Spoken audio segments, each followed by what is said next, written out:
Welcome to Reclaiming Me, a trauma-informed podcast helping women with complex PTSD heal the lasting impact of childhood attachment wounds from parents and caregivers, so you can finally release people-pleasing and perfectionism and learn to trust in relationships, beginning with the one you have with yourself.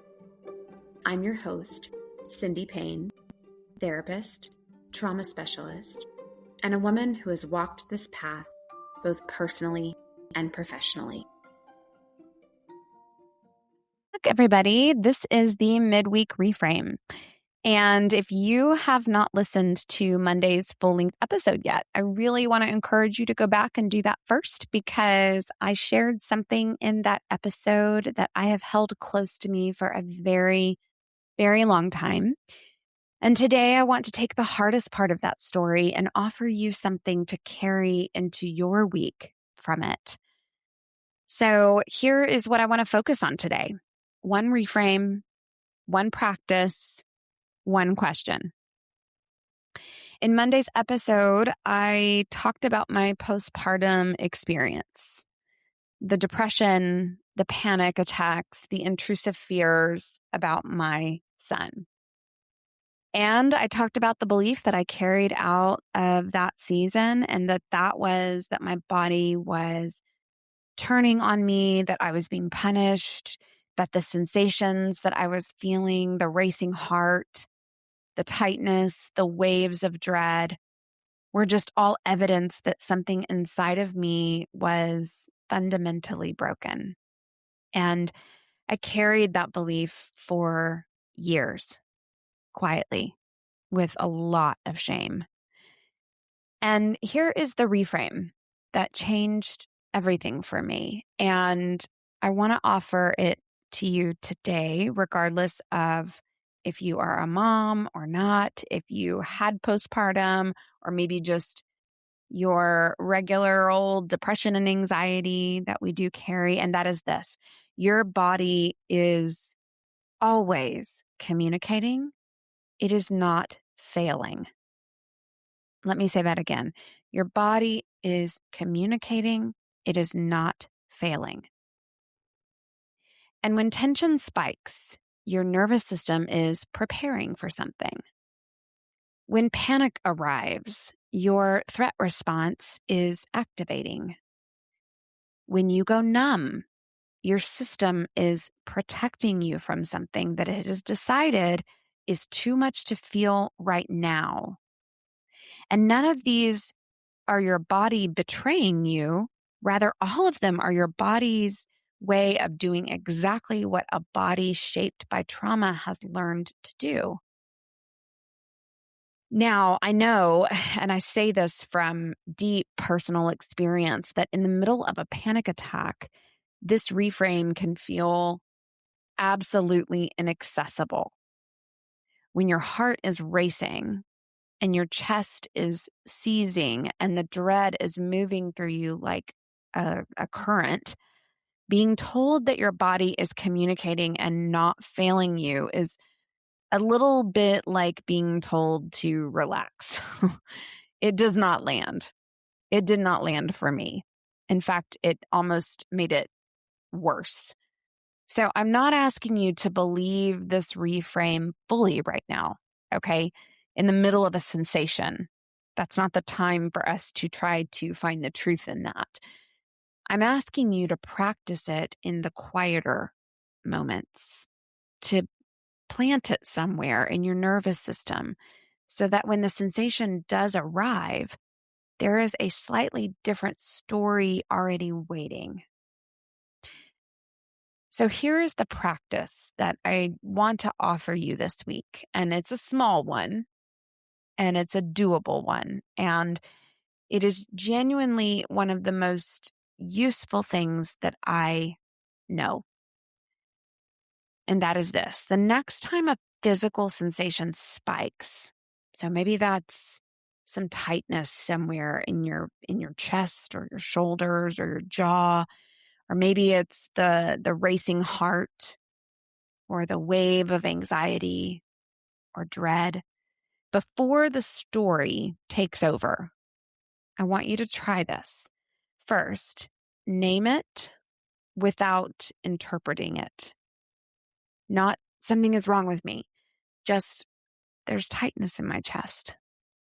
So simple, neutral, descriptive, just the sensation without the meaning you've learned to attach to it. And secondly, once you can name it, take one slow breath into it. Not to make it go away, but this is really just a signal to your nervous system that says, I am not fleeing. I am here. I am staying here. I'm not going anywhere. And third, ask yourself this question very gently. What are you trying to tell me right now? So getting curious with the sensation, which I know can be really hard to do when you're in fear, but that's why we're working on these things in the quieter moments and not when the 5-alarm fire is going off. And when you ask yourself, what are you trying to tell me right now? You don't have to have an answer to that. Okay. You don't have to figure it out in that moment. All you have to do is just to stay in the room with yourself for one moment longer than you normally would. And that moment, that one moment of staying, is really where the relationship with your body starts to shift. And so here is my question for you that I want you to carry into your week. Where in my body have I been treating sensation as evidence that something is wrong with me and what it might look like to get just a little more curious instead? So you don't have to fix anything. You don't have to have a major breakthrough. Just get curious. Just stay a little longer. Just practice the reframe, one sensation at a time. Your body has been working hard, so hard, for so long to keep you safe. It has been sounding alarms and bracing and holding tension and doing all the things that a nervous system shaped by hard experience learns to do. And it has done all of that for you, not to you. And this is something that I wish that I would have understood. I wish that I had had a practitioner in my life that could have helped me see the connection and not just this, thing that was happening to me, coupled with the shame that I had already felt about my inability to, quote, fix this. So really what I'm saying is that it deserves your curiosity more than it deserves your criticism. So I hope that you took something from these 2 episodes this week. And again, just a reminder, I am taking questions that you have about CPTSD through my Instagram at Cindy Payne Rooted. You can DM me or you can send me an email, and all of that is linked in the show notes. I'm going to be taking these inquiries and turning it into an Ask Me Anything session, maybe a 2-parter, depending on how many questions I get.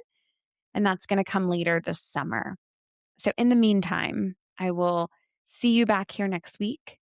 Take really, really good care of yourselves and enjoy the rest of your week. Thanks, everybody. Thank you for spending this time with me today.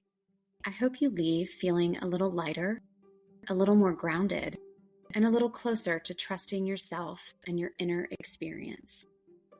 If this episode resonated with you, please follow or subscribe so future conversations can meet you when they're needed. And if someone came to mind while you were listening, consider sharing this episode with them. That's one of the ways this work reaches the people who need it the most.